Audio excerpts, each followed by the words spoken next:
Have you heard the old saying, don't judge a book by its cover? But that's what people do, right? We judge everything by outward appearances. In my experience, a great album cover can make or break the decision on whether I buy an album. So go on a journey with me as we look at some great album cover designs and talk about why I believe that you need a personal designer for your album artwork. This is Judged by the Cover.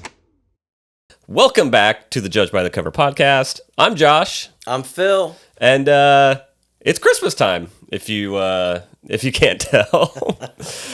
So Phil, it's been a crazy year, and we were just talking about before we jumped on here, just the idea of like, what are we grateful for? And I will say, Phil, I am grateful for you, and it's not just, some sappy, kind of thing. It's just, you're one of the reasons why I'm still doing this podcast.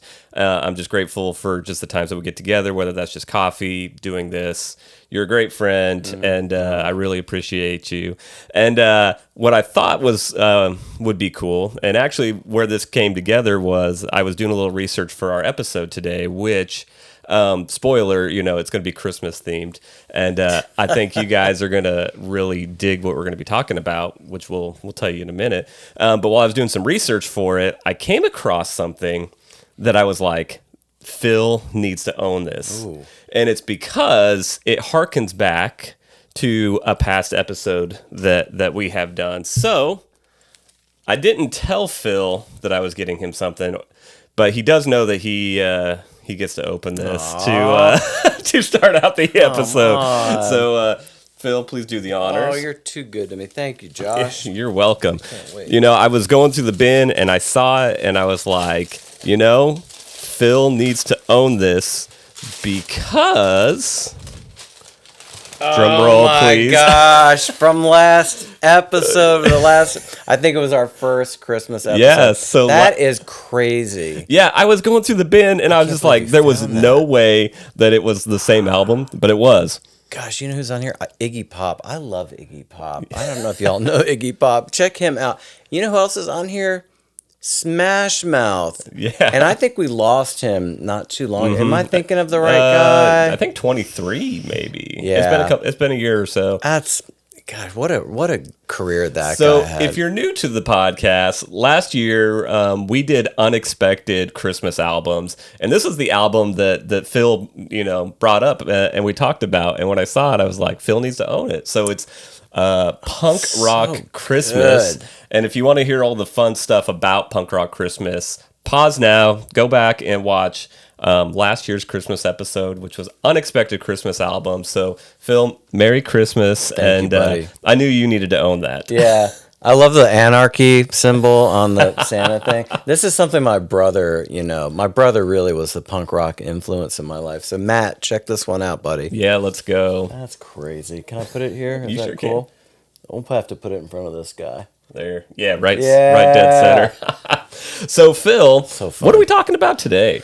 Well, you got to have when the family comes together and the fire's kind of crackling and you're dressing the tree, trimming the tree, what's your favorite Christmas album? Ooh, yes. That is what we're talking about. Three. What are your top three? Well, and to be more specific, it's Christmas movie soundtrack. Oh, crap. Oh, yeah. Okay. Yeah, so today we are going to be talking about our top three Christmas movie soundtracks. Now, me and Phil combined our own separate lists, and we are going to go through like our number 3, number 2, number 1. We're going to talk about any fun information we found as we were going through our research and stuff like that. So, Christmas movie soundtracks. But before we get into that, let's take a quick moment to thank the sponsors of the show, and we will be right back. Judged by the Cover is brought to you by JW Creates. JW Creates is your local graphic design source that specializes in cover art, logos, and websites for bands, musicians, podcasters, small business, and solo entrepreneurs. I love to hear your story and to help bring it to life through the art of graphic design. To learn more and connect with me, go to jwcreates.com, check out my work, and use the form at the bottom to tell me more about your project. Let's work together to bring your story to life through the art of graphic design. All right, guys, welcome back. Well, we discovered during the break that maybe someone didn't understand the assignment. I'm that kid, man. Why am I always that kid? Leave it to Phil. Yeah. He is prepared, and he has his favorite Christmas albums, but he's reassuring me that he's going to be able to tie them into movies. Oh yeah, as well. Oh yeah. So you're going to get maybe a fun mix in this. So I've got my top 3 movie soundtracks. Phil's going to have his top 3 albums that'll tie into movies. Yep. So I guess, should I go first then? Yeah, I would hope so. All right. So for my first one, which is the third one, we'll figure it out. You understand. I don't know if it actually counts necessarily. So I love this, by the way. I can't wait. I can't wait. So my first one, and it's not this album, but White Christmas. Yes. Probably one of the most recognizable songs is the movie's title. There's some cool stuff that I've learned about that as well. Fun fact is that White Christmas did not have an official singular soundtrack to the movie, because the stars in the movie, and I've got names that we can look at in a second, were on separate studio contracts. Interesting. So there's technically like 2, like each record company dropped their own, and like people on their label sang some of the parts versus the others and stuff like that. But I've got Bing Crosby here, and this is a very recognizable, so iconic, very iconic photo. I think even John Legend had his Christmas album harkens back to this, which is really cool. But this is the only thing that I could find that had Bing Crosby and White Christmas. Can we talk about his bow tie real quick? Yeah, look at that thing. It's a holly. Yeah. We'll put that on the screen a little bit bigger. That's clever. And I'm going to apologize. We don't have our fun little thing to put the thing up, so digitally, this is going to appear on the screen so you guys can see it. So those of you that aren't familiar with White Christmas, Phil, I'm assuming you're familiar with it. Let me see that. I'll hold it up to a little bit while we go through this, because I love this. So White Christmas was released in 1954, I believe. Hold on. Oh, my goodness. Official film soundtrack was released in 1954. The movie itself, I believe, came out in 1947. I should have done a lot better job with my notes. This movie was actually a spin-off of what was the movie called? Man, I'm struggling here, Phil. Oh, Miracle on 34th Street? No, not Holiday Parade. Where's the notes on this? Hold, please. I love the layout, like just even the font. There's something about the design from this era.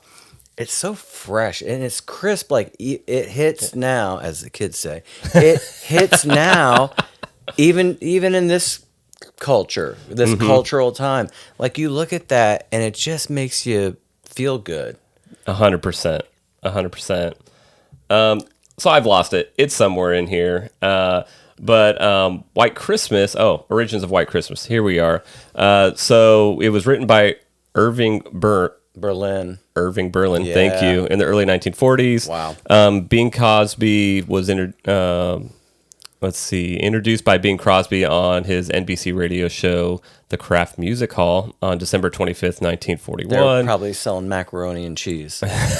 Guaranteed. Yeah. That's what they were doing. And then it was later featured in the 1942 film Holiday Inn. Ooh. So Holiday Inn was the original movie. The 1942 version of White Christmas is the one that's probably most recognizable by a lot of people. And actually, fun note here that I forgot about. They actually had to redo it in 1947 because the original version got basically destroyed because of it was overused. Oh my gosh! It degraded. It degraded. The master. Yeah. No way. Yeah, in 5 years. How crazy That's is a lot that? of plays. Hey, that literally, doesn't they say like you wore the grooves out of the vinyl or something? Yeah. And so one funny. cool thing, and the reason why I brought this up, one, I love the movie. It's fun. We watch it every year. And actually, I didn't really grow up with the movie White Christmas. My wife introduced it to me when we got married, but it is one of those that we watch all the time. But a little musical fun fact. Did you know that White Christmas today is still the #1 best-selling single of all time? Like what? Yeah. No, I did not know that. Yeah. Out of all the big pop stars, all the big hits that we've known throughout the years, White Christmas still stands as the #1 best-selling single of all time. I love that song. I covered that song. Did you really? Yeah. Wow. When I was out in LA. Is that just do you ever like record? I didn't. I recorded it. I could probably pull it up somewhere. I don't think I ever released it out to the streaming, but it was fun. Just I love that song so much. Yeah. I just did it because I wanted to do it. Phil, we got to get that out there, man. I know. That's one of my favorites. I think Taylor Swift covered it. I think everybody has covered it, to be honest with you. It has sold over 50 million copies worldwide. When counting cover versions, total sales exceed over $100 million. Or 100 million. It's Sorry, crazy. not dollars. I Just always 100 million wonder about streams. those figures. I feel like they're more. Like there's so many other revenue streams for that Right. music. It's got to be more. Like you hear a movie made, Die Hard made $300 million. That I mean, look, Die Hard is being sold in Walmart right now For in that $5. big old pallet in the middle of the aisle for $5. You just said it, and I'm the guy that buys that stuff. Yeah. Come on. They keep making money off of this stuff. It's incredible. 100%. I think it's great. Somebody's making it. It stayed on the Billboard charts for 11 weeks. That's a long time. So I don't know if this officially counts as a movie soundtrack, but it's very recognizable. There's just a lot of cool stuff about the history of the song and its origins and stuff like that. That I really felt like there couldn't be a movie soundtrack list that didn't have White Christmas on there. It counts. It counts. Okay, thank you. And I do have a legit, even though I did totally have a brain meltdown on concept, my actual choice, can I present one? Yeah. Okay. I'm done. It's time. You're done? Are you sure you're done? Okay, buckle up. Oh, yes. Okay, let's go. I mean, it's a soundtrack because it's a TV show and Yeah. they play the music on it. So that counts. Can you hold that up for me? I sure can. Look at this. I mean, this is For so those of you good. that can't see it or are just listening, we have Rudolph the Red-Nosed Reindeer. Yep. So Rudolph began as a 1939 booklet written for Montgomery Ward by Robert L. May. So Montgomery Ward was that was a department store. Oh, yeah. And I think it was probably like a Sears. You could probably order the stuff. So it began as a booklet. Isn't that crazy? So Johnny Marks was the brother-in-law of this Robert May who wrote the booklet in 39. And Johnny Marks adapted it into a song in 1949. So 2 years after your boy Bing pops that out, Yeah. let's say that's 47, 49, this comes to life. Yeah. And Gene Autry, who's a famous Western star. Oh, yeah. You know, the Autry Museum in L.A. He's a Yeah. famous, boulevard's named after the guy. It became a massive hit when Gene Autry launched the song into holiday tradition. And then go. last minute, they made a stop motion special to this. They had the great idea, let's make a stop motion special. And they did it. And then at the last minute, I guess they were pitching it to NBC. NBC doubts, what is stop motion? How could this ever be successful? This is very risky. They decided to make a last minute casting decision, and they hired Burl Ives, who's the classic, the goatee. He was a small character. He was Sam the Snowman. Okay. He was that puppet. And then they gave him the full-on narrator role, and then they let him sing. They didn't re-record the songs. They just took out the lead vocalist and put Burl on Silver and Gold and Holly Jolly Christmas. I mean, those were huge hits. Yeah. So Yeah. legit, right? I'm not total knucklehead. Yeah. No, that's a movie, legit. Yep. And that's a soundtrack. Let's go. And here's a funny tidbit. And I knew this too, that Johnny Marks, though Jewish, is one of the most successful Christmas songwriters of all time. That's fun. I mean, come on. You can't even make that up, man. You can't make it up. So, and I love that. I mean, that just kind of like when my reaction to the Bing Crosby, it's just like, man, it just brings back memories of me and my brother, like just hanging out at Christmas time. I love it. Yeah. No, I remember as a kid, man, we watched the crap out of this. Yeah. 100%. So there it is. Man. Hey. Yeah. Hey, you're right on track. I think of what happened to me is like I knew we were doing like Christmas movie soundtracks, and I'm all about movies. You know, I'm a Hollywood guy, man. Yeah. I've got Hollywood in my veins. But then I got sidetracked, and I was like, but these are my favorite holiday albums that we put on, because I've got 2 girls that we raised in the 90s. My youngest was born in 99, but so she's a 90s baby. Right. She doesn't remember a lot of it. But she knows these albums that I'll bring up a couple more, but that's such a part of my family history and story that I've like, I couldn't separate the two, but we'll talk more about some movies though. I got a humdinger for you. Cool. Any other fun facts about Rudolph the Red-Nosed Reindeer? Just watch it and enjoy it. Yeah, let's go. Share it with your kids and your grandchildren and your girlfriend and your uncle. All right. Oops. Don't see that. All right. So number 2. Oh, yeah. Number 2, the Charlie Brown Christmas. Oh, no. Are you kidding me? No. Are you serious? It's for real. All right, you show me yours first. Well, so I don't have a physical of this one. So well, guess what? Oh man. Okay, we got a DVD. We're getting all the cool physical formats in. Is that your number 2, or is it somewhere else on the list? No, this was my number 2. Let's go. Cool. So we can kind of tag team this one. I used to work in the studio business, and when you work in Hollywood in the studios, they always have fire sales. Mm-hmm. So on your lunch break, you go down to this soundstage, and they have all this stuff out on tables. And it's like, dude, this is part of a box set. So not only did I get a Charlie Brown Christmas, I got the Charlie Brown Thanksgiving. Okay, I got the Charlie Brown Easter, the Charlie Brown Hanukkah, the all Charlie Brown Bar Mitzvah, Bat Mitzvah.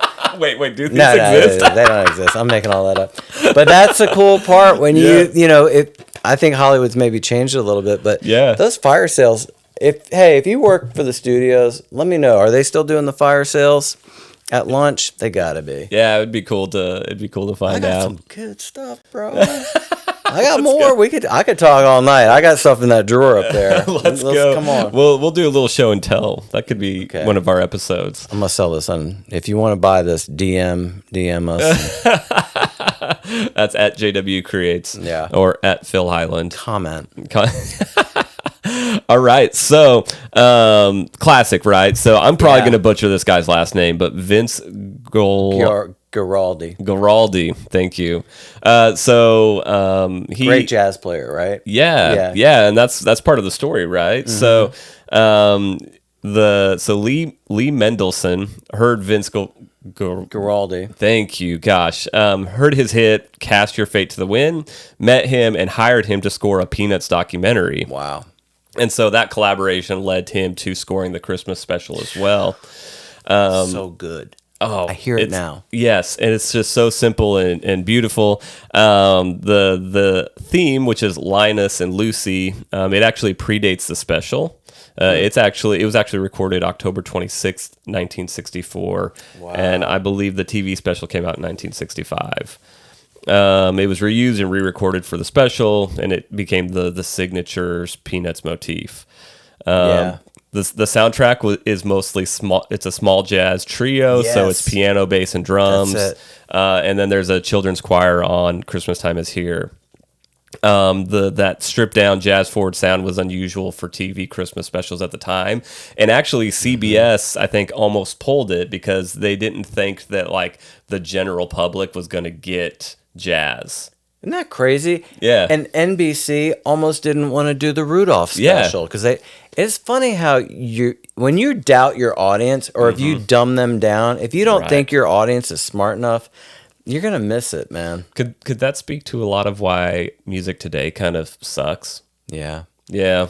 You can't dumb stuff down. I think people your audience, they're smart. The audience is smart. Yeah. Oh yeah. Yeah, way smarter than we probably think. y'all are probably smarter than us too. Well, that's a given. The network execs, they didn't like the pacing of it and the music. They didn't think the jazz fit. But they honored it, and they still debuted it December 9th, 1965. May I add something real quick? Yes. If you have never been to the Charles Schulz Museum in Santa Rosa, California. So if you live in LA, like I did, and you drive up north, we would go up north to Oregon to visit family.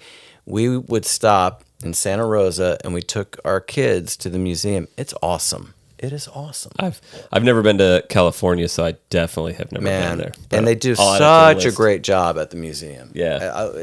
I've got family photos, pictures of my dad with my kids. Man, it's great memories, man. So that's what this does. Yes. It brings back all that stuff. It just floods back, doesn't it? Yeah. So this has become one of the best-selling holiday jazz records ever. Yep. It's also been included in the Grammy Hall of Fame and the Library of Congress. No doubt. And there's been lots of deluxe A lot of bonus reissues. features on this too. So if you get the physical, yes. They did a pretty good job. They didn't do the booklet. Some of these DVDs that I buy, like at resale shops, you get incredible booklets and a lot of pages. You don't get too much here. Yeah. But all the credits you were talking about are spot on. Yeah. And I think they did it fun. The disc itself is kind of fun. You probably can't see it, but it's Christmassy. Yeah. Yeah. All good. The little Christmas tree. Yeah. Iconic. Yeah. Yeah, so let's see. Was there anything That was my else? pick too. Dude, that's crazy that we both had it at number 2. That's funny. Yep. So good.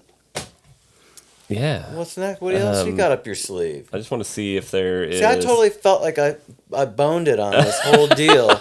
We were giving you a hard time too, and you were right on it, man. When we cut for commercial, I started just self-flagellating myself, and I was so mad. But now it's it's good. It worked out. The one other note that I have here is that, basically it's one of those cases where the soundtrack almost kind of transcends the success of the movie or the TV special. Really? I would say both of them are still, because how many times during the Christmas holiday do you think Charlie Brown Christmas has already been played? Oh my gosh. Millions. And it's just cool. It's just cool that they took a risk on the music. Yeah. Almost it almost didn't come to life, and now it's just so iconic. It's part of our culture. Yeah. The fabric, and it's worldwide. It's not just American. Right. Yeah. It's all over the place. Come on. And it's what's more American than peanuts? While we're eating peanuts. We're eating peanuts. You know who we're eating? My brother and sister-in-law. I'm from Virginia originally. I love Virginia. It's a beautiful, beautiful place. Virginia's known for peanuts and ham and tobacco. I happen to like all three. Anyway, but we just have been chowing down on Hub's peanuts. Thank you, Matt and Amber. Hub's peanuts. What's your takeaway on Virginia peanuts, Josh? The original is awesome. Yeah. Fire. I could eat this. I'm not even a big peanut fan, but I would eat that whole bowl. Now it's you are. awesome. Yeah. Just don't do it before you do a podcast. It's a little tricky. You get a lot of tricky. crunching and yeah, it's not so fun. Good. I'm gonna have one right now. And before we digress even further, let's go to number 1. So number 1 already? We're already number 1 because we both had the same number 2. Oh, okay. All right. What's your number 1? Right. Okay. So I am basically a 90s baby, born 89. Basically a 90s baby. Oh my gosh. The biggest 90s Christmas movie. Oh yeah, I'll tell you what that is. Do you want me to tell you what it is? Yeah. You really want me to tell you what it is? Yeah. It's Die Hard, dummy. Oh no, get out of here. Yeah, it is. Are you going to start this on the podcast? Is Die Hard a Christmas movie? It is a Christmas movie. I would probably agree. I don't have a dog in this fight, but that is not. Guess who bought the box set of Die Hard DVDs? Probably this guy right over here. Guess who's watched them all This dude is already? a sucker for box sets. I am, man. I love it. Am I the only person that likes box sets? You know what? Because I think the image quality is better, to be honest with you. Some of the newer stuff on Netflix, it looks really good. But man, you can't be like you put in the DVD. Guess who's in control? I'm in control. Let's go. I'm in control. I own the physical. Yep. I don't like it when like the Netflix buffers and the crispy image goes away. Like, what is it? My internet? Yeah. Come on, man. Come on, you don't have Guess that what? EPB. It don't happen. Doing, EPB this. It doesn't happen when I put my DVD in my DVD player. Let's go, man. That never happens. Never happens. There is something to be said about like actually owning like the physical, and I think we're getting back to it, man. Oh yeah, we're getting back to it. Yeah. That's what this whole show is about. So it's not Die Hard. My number one is Home Alone. Oh yeah, that's such a good movie. Yeah. I agree with you on that. Yeah, 100%. And so good. So composer John Williams, he almost didn't get to score this movie. Really? So they originally had somebody that was doing the score, yeah. And I'm sure I have it in my notes somewhere. I don't know if he just was like, I'm tired of this, or if it just wasn't right, and they said we need somebody new. But yeah, there was actually an original person that was doing the score, and it wasn't working. And so I think that's a fun fact. I think John had like basically 2 months to come up with the score for this movie. Oh my gosh. Yeah, so who directed Home Alone? Ooh, that's a great Landis? question. That's a great question. Does it say on here? I'm sorry to like throw you a curveball. John Hughes. John Hughes from like the 80s. He was a big 80s director. John Hughes. Yeah. Yeah, so he the production nearly had a different composer. He stepped in and saved the score, elevating what might have been a lightweight holiday comedy into something more emotionally resonant. Wow. Yeah, so it was supposed to just kind of be just like a fun comedy, or that's kind of, I think, the direction it was going. But do you know what else John Williams is famous for? What other motion picture? I probably should know, but I can tell you. Do you want me to tell you? Yeah, tell me. Star Wars. Okay. Dun, dun, dun, dun, Yeah. dun, dun, Say no more. And he did all of the early Raiders of the Lost Ark. He may have done all of them. I'm sure, yeah. Yeah, I mean, he's huge. Yeah. Huge. Yeah, I knew he was big, and I probably did know the Star Wars thing. You did. So he balanced orchestral warmth and lyricism with sprightly, cartoonish slapstick writing to underscore Kevin's booby trap sequences. It makes me want to watch the movie even more now. Like knowing that, now I'm gonna key in to the soundtrack. Like I never even thought about that when I watched the movie. Because that whole main portion of it of like the intro and stuff like that is so iconic. And then the do do do do do do do do. I love it, man. And it's probably one of my favorite Christmas movies, just period. Yeah. But the soundtrack is definitely like, and just I just feel like they picked like perfect music for like the whole movie, right? Yeah. You've got the scene where Kevin's pretending like there's a party going on in the house and he's dancing and stuff like that. And it makes all the stuff that rotates. And then when the family's running through the airport and stuff like that, just like it just perfectly matches like the energy and just everything in the movie. And just how about the house too? Like that house is gorgeous. 100%. Have you seen it now? No. Somebody has like renovated it and it's modern. Oh no. Blah. Yeah. They ruined it. They stripped all the color out of it. Oh, you idiot. Yeah. Who are you people? It's bad, man.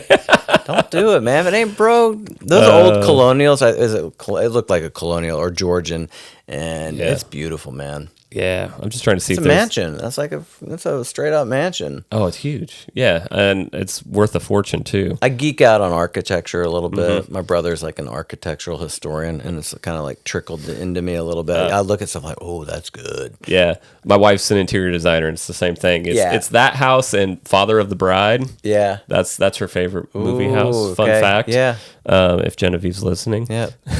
Is it a Cape Cod? It's white. I know it's white. Yep. Yeah. So the soundtrack earned Oscar nominations for Best Original Score. Come on. Best Original Song. Good job, John Williams. Yeah. So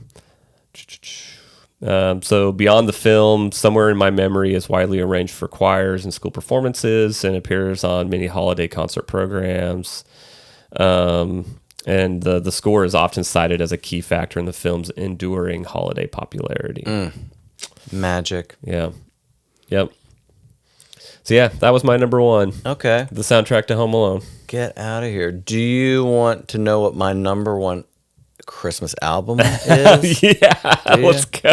All right. I mean, gosh. Okay. Are you ready? Are you sitting down or standing up? Sure, yeah. Oh my gosh, get out of here. Don't even start Cut with it. me. Cut This is the last episode I'm ever doing with you. Then I'm done. I quit after this episode. This is the best Chris. Can you show it? Tell them what this is. Oh man. Look. You're gonna have to sell me on this, Phil. I'm not. You're gonna I don't have to do anything. I'll tell you that because this is my last episode. Oh, NSYNC, Home for Christmas. Stop it, because my kids Phil. were young. I raised my kids in the '90s. Phil, look at young Justin Timberlake. How I about raised that? my kids to this soundtrack, and it's so good. It's the only Christmas album NSYNC ever did. They recorded it. I've got notes. They recorded it right after their first album. Okay, so it's their second studio release. They never did another. It arrived on November 10th, 1998. Where were you in 1998? How old were you in 98? Let's see. Gosh, I should be able to do some math. You're probably 9. 3. Okay, you're 9. Same thing. 3, 9, doesn't matter. Yeah, you know. Simple math. It's simple math, Josh. You don't understand. Okay. Oh gosh. No, Wow. It's so good. Will you just trust me on this one? Yeah, Here are a couple you things. gotta sell me, man. Signature 90s pop production mixed with Christmas instrumentation. Notable songs: Merry Christmas, Happy Holidays, the Christmas song, Oh Holy Night. Lance Bass reflected later on that recording a holiday album so early in their career was unusual, but ultimately iconic. Thank you, ChatGPT. The album is widely regarded as a nostalgic holiday staple. So that shows that you don't know, absolutely, you don't know I don't know anything. I guess. Home for Christmas captures late 90s charm and boy band harmonies wrapped in holiday cheer. Its enduring popularity keeps it on annual December playlists worldwide.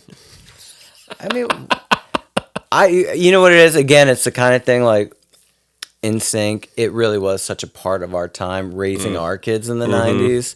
And it's my kids' favorite album. Okay. So how dare you? How dare you? How dare you? What? How Would you dare at I? least give it a listen? Like when have you trimmed your tree yet? We have tree. Yep, tree. Well, is untrim it and trim it again to that.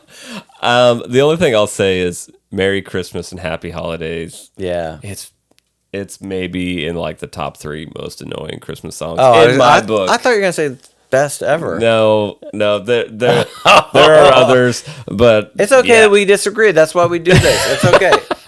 You're wrong. I'm right. I will say, Phil, in a million years, if I was to guess, Yeah.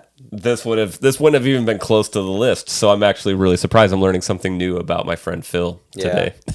All right. Maybe that we can't be friends. I'm just kidding. We Phil. can't be friends. We'll fake it through the holidays. Okay, yeah, just through the holidays, and then we can Yeah. have a cordial split. Yeah, that's fine. We're doing it for the kids. Yeah. All right. Well, I'm glad I got that out. Yeah, I'm glad you did. I was just never like a boy band NSYNC fan. Oh, I wasn't either. And I'm sure if I went back and listened to it, I may appreciate it more than I would have, They were 15, 20 years ago. When Nirvana came out and ruined it for like Guns N' Roses and all those bands, right? They're like, Axl Rose is like, what happened? They used to love me, and now they're just like they're done, right? And I love GNR. But I was in a band in the '90s, and we were doing like this really cool like throwback, indie stuff, right? And we thought that was the front runner, the new thing coming. And then this thing called the boy band thing happened, and they were just like, we're done. In terms of trying to get any kind of label traction, we were done. We're just going to be an indie band forever. And that's how it went. So I hated boy bands too. You weren't willing to dye your hair and, do some dance moves and with some pop beats and stuff like that. And you weren't into that? I wasn't. Thanks for never changing, Phil. I appreciate it. I draw the line. But now, of course, we love it. It's just part of because our kids got into it. Our eldest daughter got into it, and I think she may have gone to see them actually. Anyway, wow, we have like the boxed puppets. Like she owns those, like the little puppets that came out with their second album. They're worth like $1 million now. Wow. Yeah, that's how they're going to buy a house off of that. There you box. go. There you go. That's their kids like college savings, Yeah, right? yeah. Yeah. Wow, Phil. I feel like we learned a lot today I do too. about each other. I do love the history. Yeah, we learned a lot about each other. I learned a lot of cool stuff. Like when I watch Home Alone, it ain't going to be the same. I'm going to be listening for the John Williams cues. Yeah. Yeah. Same. And I'm really glad that we both like the peanuts. That's all that's these cool. the Hubs, and Virginia the peanuts, Hubs and the real peanuts, and the Giraldi Vince Giraldi trio. score. So good. Yeah. Guy's a genius. Yep. It was really cool that both that and Rudolph almost got cut by the networks because they didn't think the score was going to resonate with audiences. Man. And were they wrong? They were so wrong. I would love to meet the person that saved it, who said, "No, we're doing this." Right. Who took the chance? And that'd be kind of cool. Yeah. We should have done a little more research. And and then as far as like White Christmas, not even having like an official soundtrack. Yeah. I thought was really really interesting because just how iconic the song White Christmas and just like the soundtrack or the songs from the movie are. And punk rock Christmas. Punk rock Christmas. Because even punk rockers celebrate the birth of Christ. They do. They like Jesus. Yeah. They all like Jesus. Even though they're anarchists. They're not really anarchists. It was cool to be angry at that time. Right. Be a rebel. I had a little punk rock phase. My brother had a punk rock phase. He came home from school with a mohawk. Let's go. My dad kicked his ass. I'll show you. Just beat the crap out of him. That was awesome. So does your list look different than ours? Is there something that we missed? Is there like an iconic movie or a soundtrack or just a Christmas album? Do you want to be on our show? Can you come down here and just let's burn an episode together. Either way, let us know. So you can find us at jwcrates.com/judged by the cover. You can reach out to us there. You can check out our other episodes. Go check out Unexpected Christmas Albums from last year. Yeah. You can also follow us on all the social media stuff at JDubCreates. And then listen to us anywhere: Spotify, Apple, YouTube for video, all that fun stuff. And Phil, you got any final words? Final word about this year? Well, Merry Christmas, everybody. I want to say to my boy Josh, hey, Merry Christmas, man. Merry Christmas. It's been awesome. Yeah, it's kind of fun. I can't believe it's been a year. Like when you pulled that out, I'm like, oh yeah, really like the cover. Actually, it's kind of cool, and it's cool in a punk rock way. It's cool in a punk rock way. So yeah, it's been fun doing this, and it does give me like a new, like I learned something new, and kind of keeps these things fresh. Definitely Home Alone, like that's what I'm most excited about. Yeah, like my takeaway from this episode. And I'm gonna have to go back. It's been a while since I've seen that original Rudolph the Red-Nosed Reindeer. Yeah. So, and like my inner child is like, Josh, go back and watch it, man. Yeah, I've got the DVD, but I don't feel safe loaning it to you because you might be the kind of person that like throws it away or something. No, you can borrow it, but you got to promise me. You got to treat these things like gold. You got it. I wig out with that kind of stuff. We'll work something else out. We'll work something out there. I'll loan it, and my buddy's like, did you loan that to me? I'm like, oh, don't even do that. I won't do that to you, Phil. I promise. Okay. But yeah, this year was wild. Maybe not as productive here with the podcast as we would have wanted. But you know what? We're going to keep pushing forward. I'm really excited about next year. And me too. Yeah, it's going to be fun. Always great, man. Hey, thanks for having me on this show. I love it. It really is fun. I love having you, man. It's been great. Pal. We appreciate y'all. Thanks, you love guys. you. Have a very Merry Christmas. And we will see you in 2026. Happy New Year, everybody.